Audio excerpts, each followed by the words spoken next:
إن الحمد لله نحمده ونستعينه ونستغفره ونعوذ بالله من شرور أنفسنا ومن سيئات أعمالنا. من يهده الله فلا مضل له ومن يضلل فلا هادي له. وأشهد أن لا إله إلا الله وحده لا شريك له، وأشهد أن محمدا عبده ورسوله. أما بعد، يا أيها الذين آمنوا اتقوا الله حق تقاته ولا تموتن إلا وأنتم مسلمون. يا أيها الناس اتقوا ربكم الذي خلقكم من نفس واحدة وخلق منها زوجها وبث منهما رجالا كثيرا ونساء. اتقوا الله الذي تساءلون به والأرحام إن الله كان عليكم رقيبا. يا أيها الذين آمنوا اتقوا الله وقولوا قولا سديدا يصلح لكم أعمالكم ويغفر لكم ذنوبكم، ومن يطع الله ورسوله فقد فاز فوزا عظيما. فإن أصدق الحديث كتاب الله، وخير الهدي هدي محمد صلى الله عليه وسلم، وشر الأمور محدثاتها، وكل محدثة بدعة، وكل بدعة ضلالة، وكل ضلالة في النار. அன்பிற்குரிய நறுமை சகோதரர்களே, அஸ்ஸலாமு அலைக்கும் வரஹ்மத்துல்லாஹி வபரகாத்துஹு. நபி ஸல்லல்லாஹு அலைஹி வஸல்லம் அவர்கள் ஒரு முறை கூறினார்கள், ஒரு மனிதர் இன்னொரு ஊரில் உள்ள தனது சகோதர முஸ்லிமை, தனது சகோதரனை அவர் சந்திப்பதற்காக செல்கிறார். அப்படி செல்கின்ற போது அல்லாஹு தஆலா அவருக்காக ஒரு மலக்கை, வானவரை என்ன செய்கிறான்? அல்லாஹு தஆலா நியமிக்கிறான். அந்த மலக்கு என்ன செய்கிறார்? அவர் தனது சகோதரனை சந்திப்பதற்காக செல்லக்கூடிய அந்த மனிதரை பார்த்து கேட்கிறார், நீங்கள் எங்கு செல்கின்றீர், எங்கு செல்கின்றீர் என்று சொல்லி அவர் கேட்கிறார். அப்போது அவர் சொல்கிறார், எனக்கு இந்த ஊரில் எனது ஒரு சகோதரன் இருக்கிறான், அந்த சகோதரனை நான் சந்திப்பதற்காக செல்கிறேன். அப்போது அந்த மலக்கு, வானவர் கேட்கிறார், உங்களுக்கு அவரை சந்திப்பதற்கு ஏதாவது உலகியல் தேவைகள் இருக்கிறதா? உலகியல் தேவைகளுக்காக தான் அவரை சந்திக்க செல்கிறீரா என்று கேட்கும் போது அவர் இல்லை என்று பதிலளிக்கிறார். இல்லை என்று பதிலளித்தவராக அவர் சொல்கிறார், நான் அவரை அல்லாஹ்வுக்காக நேசிக்கிறேன், மகத்துவமிக்க அல்லாஹ்வுக்காக நான் அவரை நேசிக்கிறேன், அதனால்தான் நான் அவரை சந்திக்க செல்கிறேன் என்று குறிப்பிடுகிறார். அப்போது அந்த மலக்கு அவருக்கு சொல்கிறார், நான் அல்லாஹ்வின் புறத்திலிருந்து உங்களிடம் வந்த ஒரு தூதராவேன். நீங்கள் எவ்வாறு அவரை அல்லாஹ்வுக்காக நேசித்தீர்களோ அதுபோன்று அல்லாஹும் உங்களை நேசித்து விட்டான், அல்லாஹுடைய நேசமும் உங்களுக்கு கிடைத்து விட்டது என்று அந்த மலக்கு கூறுவார். இது மிக பெரும் ஒரு சிறப்பை நமக்கு பெற்றுத்தரக்கூடிய ஒரு செய்தியாகும். அதாவது, நாம் பல நோக்கங்களுக்காக நாம் நமது நண்பர்களை, முஸ்லிம் சகோதரர்களை நாம் சந்திக்க செல்வோம். ஆனாலும் இந்த செய்தி நமக்கு சொல்லக்கூடிய சிறப்பென்ன? நாம் அல்லாஹ்வுக்காக ஒருவரை சந்திக்க செல்கின்ற போது, நாம் அல்லாஹ்வுக்காக ஒருவரை நேசித்து அவரை நாம் சந்திக்க செல்கின்ற போது அந்த சந்திப்பின் மூலம் நமக்கு இறை நேசமே கிடைத்து விடுகிறது, அல்லாஹுடைய நேசமே நமக்கு கிடைத்து விடுகிறது. அதற்காக அல்லாஹு தஆலா அதற்கென்றே ஒரு வானவரை நியமித்து அவரை அல்லாஹு தஆலா வரவேற்குமாறு செய்கிறான் என்றால் இது எவ்வளவு பெரும் ஒரு சிறப்பையும் உயர்வையும் பெற்றுத்தரக்கூடிய ஒரு செயலாக இது இருந்து கொண்டிருக்கிறது. எனவே அன்பிற்குரியவர்களே, இவ்வளவு ஒரு சிறப்பான ஒரு விஷயத்தில் நாம் எந்த அளவு கவனம் செலுத்துகிறோம்? உண்மையில் நமது நண்பர்களை, நமது நட்பு வட்டாரத்தை நாம் எடுத்து பார்ப்போமாக இருந்தால், அவர்களில் நாம் அல்லாஹ்வுக்காக நேசிப்பவர்கள் எத்தனை பேர்? அல்லாஹ்வுக்காக நேசிப்பவர்கள் நம்மில் எத்தனை பேர் அதிலே இருக்கிறார்கள்? வெறும் உலகியல் நோக்கங்களுக்காக, உலக லாபங்களுக்காக, உலகத்தினுடைய சிலரை அடைந்து கொள்வதற்காக நட்பு பாராட்டக்கூடியவர்கள் தான் இன்று அதிகம் இருந்து கொண்டிருக்கிறார்கள். அல்லாஹ்வுக்காக ஒருவரை நேசிக்கிறார் என்று சொன்னால் அது எவ்வளவு பெரும் ஒரு சிறப்பை, உயர்வை பெற்றுத்தரக்கூடியது என்பதை இந்த செய்தி நமக்கு சொல்கிறது. இது முஸ்லிமிலே இடம்பெறக்கூடிய அபூ ஹுரைரா ரலியல்லாஹு அன்ஹு அறிவிக்கக்கூடிய ஒரு செய்தியாகும். அடுத்ததாக நாம் இந்த செய்தியிலிருந்து நாம் பெற வேண்டிய படிப்பினைகள் இந்த வரலாற்று இந்த செய்தியிலிருந்து இதிலிருந்து நாம் பெற வேண்டிய படிப்பினைகள் நாம் எடுத்து பார்க்கின்ற போது, அதாவது ஒரு முஸ்லிம் எப்போதும் அவன் ஏனைய முஸ்லிம்களை நேசிக்கக்கூடியவனாக இருக்க வேண்டும். அவன் பிற முஸ்லிம்களை நேசிப்பதென்பது அவன் மீது ஒரு கடமையான இன்றியமையாத ஒன்றாக இருந்து கொண்டிருக்கிறது. அல்லாஹு தஆலா அல் குர்ஆனில் முஹாஜிர்களை அன்சாரிகளை பற்றி சொல்லிவிட்டு அதை தொடர்ந்து அவர்களுக்கு பின்னால் வந்தவர்கள் எப்படி துஆ செய்வார்கள் என்று அல்லாஹ் சொல்கிறான். ரப்பனா இக்ஃபிர் லனா வலி இஹ்வானினா அல்லதீன சபகூனா பில் ஈமான் வலா தஜ்அல் ஃபீ குலூபினா கில்லல் லில்லதீன ஆமனூ ரப்பனா இன்னக ரഊஃபுர் ரஹீம். அவர்கள் எவ்வாறு துஆ செய்வார்கள்? எமது இறைவனே, எமது ரப்பே, எம்மை மன்னிப்பாயாக. ஈமானோடு முன் சென்றார்கள் எமது சகோதரர்கள், அவர்களையும் நீ மன்னித்து விடுவாயாக. அதே போன்று மூமின்களுடைய விஷயத்தில் எமது உள்ளத்தில் குரோதத்தை நீ ஆக்கிவிடாதே, குரோதத்தை ஏற்படுத்தி விடாதே. நிச்சயமாக எமது ரப் மன்னிப்பவனாக அருள் புரிவனாக இருக்கிறான். நிச்சயமாக அருள் புரிவனாகவும் கிருபை உள்ளவனாகவும் இருக்கிறான் என்று அவர்கள் குறிப்பிடுவார்கள் என்று அல்லாஹு தஆலா சொல்கிறான். எனவே இந்த துஆவில் கூட நாம் பார்க்கிறோம், மூமின்களுடைய விஷயத்தில் எமது உள்ளத்தில் ஒரு குரோதத்தை ஏற்படுத்தி விடாதே என்ற இந்த முக்கியமான துஆ. எனவே ஒரு முஸ்லிம் எப்போதும் அவன் பிற முஸ்லிம்களை, முஸ்லிம் உம்மத்தை அவன் நேசிப்பவனாக அவன் இருக்க வேண்டும். அவர்கள் உலகத்தில் எங்கும் வாழலாம். அவர்களை இஸ்லாத்துக்காக, ஈமானுக்காக நேசிப்பவனாக ஒரு உண்மையான மூமின் இருப்பான். அவர்களுக்காக அவன் பிரார்த்திப்பவனாக இருப்பான் என்பதைத்தான் இது நமக்கு சொல்லித் தருகிறது. அடுத்து நாம் இதில் பார்ப்போம். இதில் மூலம் பெறுகின்ற படிப்பினைகளில் அல்லாஹுடைய தூதர் சொன்னார்கள், உண்மையில் ஒருவர் ஈமானுடைய சுவையை அடைந்து கொள்ள வேண்டுமாக இருந்தால் அவரிடம் இந்த 3 பண்புகளும் குடிகொள்ள வேண்டும். அந்த 3 பண்புகளில் முதல் பண்பு, அவர் மற்ற அனைத்தை விடவும் அல்லாஹுவையும் அல்லாஹுடைய தூதரையும் நேசிக்க வேண்டும். அல்லாஹுவையும் அல்லாஹுடைய தூதரையும் மற்ற அனைத்தை விடவும் அவர் நேசிப்பவராக மாற வேண்டும். அதே போன்று ஒருவரை நேசிக்கும் போது அல்லாஹ்வுக்காக அவரை நேசிக்க வேண்டும், அல்லாஹ்வுக்காக அவரை நேசிக்க வேண்டும். அதே போன்று குஃப்ரின் பால் மீள்வதை அவர், அதாவது நெருப்பில் வீழ்வதை போன்று அவர் அதை வெறுக்க வேண்டும். இந்த செய்தி புகாரி முஸ்லிமிலே இடம்பெறுகிறது. எனவே அன்பிற்குரியவர்களே, நாம் ஈமானுடைய அந்த உண்மையான சுவையை நாம் அடைந்து கொள்ள வேண்டுமாக இருந்தால் நாம், அதாவது இந்த 3 பண்புகள் நம்மிடம் குடிகொள்ள வேண்டும். அதில் ஒரு பண்புதான் நாம் பிற மூமின்களை அல்லாஹ்வுக்காக நேசித்தல், பிற முஸ்லிம்களை நாம் அல்லாஹ்வுக்காக நேசித்தல் என்ற அந்த உயர்ந்த பண்பு.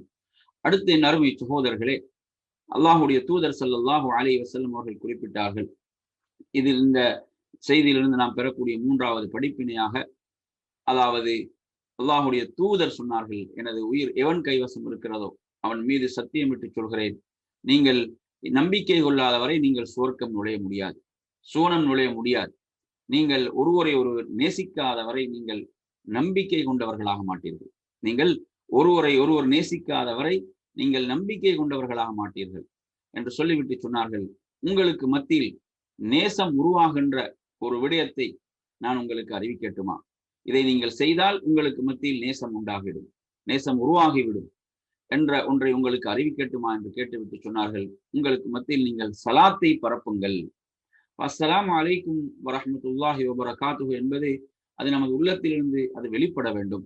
அது அந்த ஈமானிய சகோதரத்துவம், அந்த ஈமானிய அந்த பிணைப்பை பலப்படுத்தக்கூடிய அமைப்பில் அது மிக தூய்மையாக நம்மிலிருந்து வெளிப்படக்கூடிய ஒன்றாக இந்த சலாம் மாறும்போது அது உள்ளங்களுக்கு மத்தியில் அது நேசத்தை உருவாக்கும் என்பதை அல்லாஹுடைய தூதர் ஸல்லல்லாஹு அலைஹி வஸல்லம் குறிப்பிட்டார்கள். இந்த செய்தியை நீங்கள் முஸ்லிமிலே பார்க்கலாம். அடுத்து நாம் இதில் 4வதாக இந்த செய்தியிலிருந்து பெறக்கூடிய படிப்பினைகள்ல நாம் பார்க்கலாம். அல்லாஹுடைய தூதர் ஸல்லல்லாஹு அலைஹி வஸல்லம் அவர்கள் குறிப்பிட்டார்கள், அல்லாஹ் கூறுவதாக, அதாவது எவர்கள் எனக்காக நேசிக்கின்றார்களோ, எவர்கள் எனக்காக ஒருவரை ஒருவர் சந்தித்துக் கொள்கிறார்களோ, எவர்கள் எனக்காக அமருகிறார்களோ அவர்களுக்கு எனது முஹப்பத், எனது நேசம் கடமையாகிவிட்டது என்று அல்லாஹ் கூறுவதாக அல்லாஹுடைய தூதர் குறிப்பிட்டார்கள். எனவே அல்லாஹுடைய நேசம் நமக்கு, அதாவது கட்டாயம் கிடைக்கக்கூடிய ஒரு உன்னதமான ஒரு உயர்ந்த விடயம்தான் நமது வாழ்வினுடைய நாம் சகல விடயங்களையும் அல்லாஹ்வுக்காக நாம் ஆக்கிக் கொள்ளுதல். நாம் ஒருவரை நேசிக்கும் போது அல்லாஹ்வுக்காக நேசித்தல், அவரை சந்திக்கும் போது அல்லாஹ்வுக்காக சந்தித்தல், நமது சந்திப்புகள், நாம் உட்காரக்கூடிய இடங்கள், இவைகளை எல்லாம் நாம் அல்லாஹ்வுக்காக ஆக்கிக் கொள்ளும் போது அது அல்லாஹுடைய நேசம் நமக்கு கிடைப்பதற்கு அது காரணமாகி விடுகிறது என்பதை இந்த செய்தி குறிப்பிடுகிறது. இது முவத்தா மாலிக்கில் இடம்பெறக்கூடிய ஒரு செய்தியாக, ஆதாரப்பூர்வமான செய்தியாக இருக்கிறது. அடுத்து நறுமை சகோதரர்களே, அல்லாஹுடைய தூதர் ஸல்லல்லாஹு அலைஹி வஸல்லம் அவர்கள் நமக்கு கற்றுத்தந்தார்கள், நீங்கள் ஒரு சகோதரனை நேசிக்கின்ற போது, நீங்கள் ஒரு சகோதர முஸ்லிமை நேசிக்கும் போது நீங்கள் அதை அவருக்கு அறிவித்து விடுங்கள், அதை நீங்கள் அவருக்கு சொல்லிவிடுங்கள் என்று அல்லாஹுடைய தூதர் குறிப்பிட்டார்கள். எனவே நாம் ஒரு சகோதர முஸ்லிமை நேசிக்கின்ற போது நாம் அவருக்கு அந்த நேசத்தை அவருக்கு சொல்ல வேண்டும். நான் அல்லாஹ்வுக்காக உங்களை நேசிக்கிறேன். இன்று நீங்க எடுத்து பார்த்தீங்கன்னா, அதாவது இஸ்லாம் தடுத்த இந்த காதல் என்ற பேரிலே ஒரு ஆண் பெண்ணுக்கு மத்தியில் என்ன செய்கிறது, திருமணத்துக்கு முன்னால் ஏற்படக்கூடிய இந்த காதல் என்ற பேரிலே உருவாகக்கூடிய அந்த மார்க்கம் போட்ட வரையறைகள், வரம்புகளை எல்லாம் மீறி என்ன செய்யப்படுகிறது, காதல் என்ற பேரில் பல அனாச்சாரங்கள் அரங்கேறிக் கொண்டிருக்கின்றன. அதை மார்க்கம் தடுக்கின்றது. அதை ஒருபோதும் மார்க்கம் என்ன செய்யவில்லை. ஒரு அந்நிய ஆண் அந்நிய பெண் என்றால் அதற்குரிய வரையறைகள், வரம்புகள் அங்கு பேணப்பட வேண்டும் என்பது கடுமையான மார்க்கத்தின் உத்தரவாக இருந்து கொண்டிருக்கிறது. எனவே இன்று நாம் பார்க்கிறோம், மார்க்கம் தடுத்த விதத்தில் என்ன செய்கிறார்கள், அவர்களுடைய அன்பை போய் வெளிப்படுத்தி கொண்டு, காதலை வெளிப்படுத்தி கொண்டிருக்கக்கூடிய அந்த தவறான நடைமுறைகளை பார்க்கிறோம். ஆனால் இங்கு நமக்கு மார்க்கம் சொல்லித் தருவது என்ன, அதாவது மார்க்கம் பேண சொன்ன உறவுகள், அதே போன்று நாம் நண்பர்கள், நமது நண்பர்கள், இஸ்லாமிய சகோதரத்துவம், ஈமானோடு கூடிய அந்த நட்பு, அப்படியானவர்களை நாம் நேசிக்கின்ற போது அந்த நேசத்தை நாம் அவர்களுக்கு அதை அறிவித்து விட வேண்டும் என்று அல்லாஹுடைய தூதர் ஸல்லல்லாஹு அலைஹி வஸல்லம் அவர்கள் நமக்கு சொல்லித் தருகிறார்கள். இந்த செய்தி திருமிதியிலே இடம்பெறக்கூடிய ஒரு செய்தி. அடுத்த நறுமை சகோதரர்களே, மற்றும் ஒரு செய்தியை பாருங்கள். இது அபூதாவுதிலே இடம்பெறுகிறது. அனஸ் ரலியல்லாஹு அன்ஹு அவர்கள் அறிவிக்கிறார்கள், அல்லாஹுடைய தூதர் ஸல்லல்லாஹு அலைஹி வஸல்லம் அவர்களோடு ஒரு மனிதர் இருக்கும்போது இன்னொருவர் அவர்களை கடந்து செல்கிறார்கள். அந்த நேரத்தில் அவர் அல்லாஹுடைய தூதரிடம் சொல்கிறார், யா ரசூலல்லாஹ், நான் இவரை நேசிக்கிறேன் என்று சொல்கிறார். அப்போது அல்லாஹுடைய தூதர் கேட்கிறார்கள், இதை நீங்கள் அவருக்கு அறிவித்து விட்டீர்களா, இது அவருக்கு தெரியுமா? தெரியாது.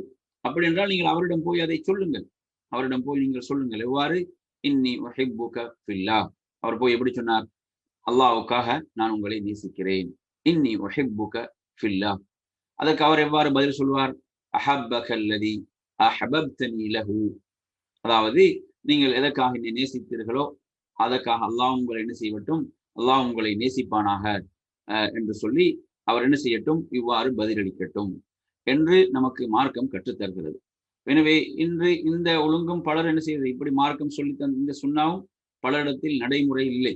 ஆனால் இதெல்லாம் என்ன, மார்க்கம் கூடாது என்று சொன்ன அந்த காதல் என்ற பேரிலே ஒரு அந்நிய பெண்ணுக்கு மத்தியில் வரக்கூடியது, அதில் இருந்தால் இதெல்லாம் நிகழ்கிறது. ஆனால் மார்க்கம் அனுமதித்த பேண சொன்ன அந்த நட்பில் இவைகள் நாம் என்ன செய்வது, காணப்படுவது அரிதாக இருந்து கொண்டிருக்கிறது. எனவே இவ்வாறான அற்புதமான வழிமுறைகளை இந்த இஸ்லாமிய சமூகம் என்பது சகோதரத்துவத்தோடு அன்போடும் பாசத்தோடும் நட்போடும் அது பிணைக்கப்பட்டது என்பதற்கு இந்த செய்திகள் பெரும் சான்றாக இருந்து கொண்டிருக்கிறது. அடுத்த நறுமை சகோதரர்களே, நாம் யாரை நேசிக்கிறோமோ அவருக்கு நாம் நல்லதை விரும்ப வேண்டும், அவருக்கு நாம் நல்லதை நாட வேண்டும், அவருக்கு நாம் நன்மையை நாடக்கூடியவர்களாக இருக்க வேண்டும். பாருங்கள், முஆத் இப்னு ஜபல் ரலியல்லாஹு அன்ஹு அவர்கள் கூறுகிறார்கள், ஒரு முறை அல்லாஹுடைய தூதர் ஸல்லல்லாஹு அலைஹி வஸல்லம் அவர்கள் எனது கையை பிடித்தவர்களாக என்ன சொன்னார்கள், முஆதே, அல்லாஹ்வின் மீது சத்தியமாக நான் உங்களை நேசிக்கிறேன் என்று 2 முறை சொன்னார்கள். அதற்கு அவ்வாறு சொல்லிவிட்டு அதன் பிறகு அல்லாஹ்வுடைய தூதர் அவருக்கு ஒரு வசியத்தை செய்தார்கள். ஊசிக யா முஆத், முஆதே, நான் உங்களுக்கு இதை வசியத்து செய்கிறேன், ஒவ்வொரு தொழுகையுடைய கடைசியிலும் ஒவ்வொரு தொழுகையுடைய இறுதியிலும் இதை நீங்கள் ஓதி வருவதை கூறுவதை நீங்கள் விட்டு விடாதீர்கள் என்று அல்லாஹும்ம அஇன்னி அலா திக்ரிக வ ஷுக்ரிக வ ஹுஸ்னி இபாதத்திக் என்று கற்றுக் கொடுத்தார்கள். எனவே பாருங்கள், நாங்கள் ஒருவரை நேசிக்கும் போது அவருக்கு நாம் நல்லதை விரும்ப வேண்டும், அவருக்கு நாம் நல்ல விடயங்களை உபதேசிக்க வேண்டும், போதிக்க வேண்டும் என்ற அந்த உன்னதமான வழிகாட்டலை நாம் அல்லாஹுடைய தூதரிடம் பார்க்கிறோம். அல்லாஹுடைய தூதர் ஸல்லல்லாஹு அலைஹி வஸல்லம் அவர்கள் முஆத் இப்னு ஜபல் ரலியல்லாஹு அவர்களை நான் உன்னை நேசிக்கிறேன் என்று சொன்னவர்களாக அதற்கு பிறகு முக்கியமான ஒரு விஷயத்தை அவருக்கு வசியத்து செய்தார்கள், போதனை செய்தார்கள் என்பதை பார்க்கிறோம். எனவே இவ்வாறாக நாம் நேசிப்பவர்கள் அவர்களுக்கு நாம் என்ன செய்வது, நல்ல மார்க்க வழிகாட்டல்களை கொடுக்க வேண்டும் என்ற ஒரு முன்மாதிரியை நாம் இதிலிருந்து விளங்குகிறோம். அடுத்து நறுமை சகோதரர்களே, 8வதாக நாம் அல்லாஹ்வுக்காக ஒருவர் நேசிக்கும் போது அதற்கு கிடைக்கக்கூடிய ஒரு மகத்தான சிறப்பு தான் நாளை மறுமையுடைய நாளில் நிழலே இல்லாத இந்த அல்லாஹுடைய நிழல் மாத்திரம் இருக்கக்கூடிய அந்த நாளில் சுபஹான் அல்லாஹ், அல்லாஹு தாலா நிழல் கொடுக்க காத்திருக்கக்கூடிய அந்த 7 கூட்டத்தினரில் ஒரு சாரார் யார் என்றால் இருவர். அவர்கள் அல்லாஹ்வுக்காக நேசித்தார்கள், அவர்கள் அல்லாஹ்வுக்காக சந்தித்தார்கள், அல்லாஹ்வுக்காக நேசித்தார்கள், அல்லாஹ்வுக்காகவே என்ன செய்தார்கள், அவர்கள் பிரிந்தார்கள். அந்த பிரிவு என்பதும் என்னதான், அல்லாஹ்வுக்காகவே அந்த பிரிவு. சில பொழுதுகள் என்ன செய்ய வேண்டும், நாங்க பார்க்கிறோம் சில நபித்தோழர்கள் கூட அல்லாஹ்வுடைய தூதர் சில மார்க்க பணிகளுக்காக அனுப்பும் போது அங்க ஒரு பிரிவு ஏற்படும். அப்ப அவ்வாறான பிரிவாக அந்த பிரிவு இருக்கலாம். அல்லாஹ்வுக்காக பிரிதல், அல்லாஹுடைய மார்க்கத்துக்காக அந்த பிரியக்கூடிய அந்த பிரிவாக அது இருக்கும். எனவே இவர்களுக்கு அல்லாஹு தஆலா மிக பெரும் ஒரு சிறப்பை மறுமையில் வழங்க காத்திருக்கிறான். இந்த செய்தியை நாங்க புகாரி, முஸ்லிம் போன்ற கிரந்தங்களில் பார்க்கிறோம். அப்ப எனவே நறுமையான சகோதரர்களே, இந்த அடிப்படையில் இவ்வாறாக நாம் அல்லாஹ்வுக்காக ஒருவர் நேசிக்கக்கூடியவர்களாக, மற்றும் ஒரு ஹதீஸில் நீங்கள் பார்க்கலாம், அபூதாவுதில் இடம்பெறுகிறது, நாளை மறுமையுடைய நாளில் நபிமார்களே பிரமிக்க வைக்கக்கூடிய அளவுக்கு சிலருக்கு அல்லாஹு தஆலா ஒளியிலான மேடைகளில் அவர்களை அமரச் செய்திருப்பான். அவ்வளவு அவர்களுக்கு பிரகாசம் வழங்கப்பட்டிருக்கும். ஏன் அவர்களுக்கு அவ்வளவு பெரிய சிறப்பு என்றால், அவர்கள் அல்லாஹ்வுக்காக ஒருவர் நேசித்துக் கொண்டவர்கள். அவங்க வேற உலகியல் நோக்கங்கள் வேற எதற்கும் இல்லாமல், அவர்கள் இரத்த உறவினர்களாக இல்லாமல் இருந்தும் அல்லாஹ்வுக்காக ஒருவர் என்ன செய்தார்கள், நேசித்தவர்களாக அவர்கள் இருக்கின்ற காரணத்தால் அப்படிப்பட்ட ஒரு சிறப்பு நபிமார்களை வியக்க வைக்கக்கூடிய அளவுக்கு சிறப்பு நாளை மறுமையில் வழங்கப்படும் என்ற ஆதாரபூர்வமான செய்தியை பார்க்கிறோம். எனவே நறுமை சகோதரர்களே, இந்த உயர்ந்த பண்பை நாம் நமக்குள் வளர்த்துக் கொள்வோம். எமது உள்ளங்களை நாம் குரோதம், அதே போன்று வஞ்சகம், அதே போன்று வேறு ஏனைய நோய்கள் நமது உள்ளங்களை தூய்மைப்படுத்தி, அதாவது பிற முஸ்லிம்களுக்கு நல்லதை நன்மையை விரும்பக்கூடியவர்களாக அல்லாஹ் நம்மை ஆக்கி அருள்வானாக என்று கூறி நிறைவு செய்கிறேன். வஆகிரு தஅவானா அல்ஹம்துலில்லாஹி ரப்பில் ஆலமீன்.